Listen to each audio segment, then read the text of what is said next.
Usai cegah pagar laut Tangerang dibongkar, Menteri KKP dipanggil Prabowo, dikawal ajudan. Menteri Kelautan dan Perikanan Sakti Wahyu Trenggono mendatangi Istana Kepresidenan RI, Jakarta Pusat pada Senin, 20 Januari 2025, siang. Kedatangannya untuk menghadap Presiden RI Prabowo Subianto.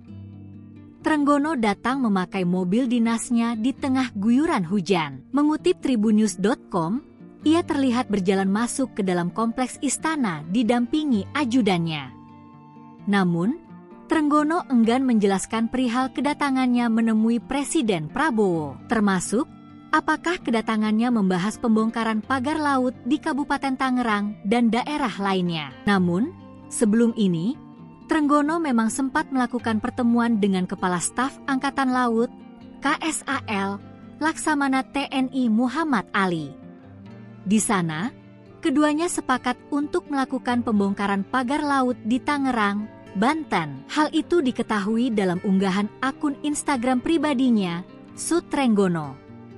Dalam unggahannya, Trenggono mengatakan pertemuannya dengan KSAL untuk melakukan koordinasi. Kita berkoordinasi dengan Kepala Staf Angkatan Laut beserta jajaran, saya dan Pak Wamen dalam rangka untuk mengevaluasi terhadap apa yang sekarang ini menjadi isu yang ramai itu adalah soal pagar laut, kata Trenggono melalui video yang ia unggah, Senin, 20 Januari 2025.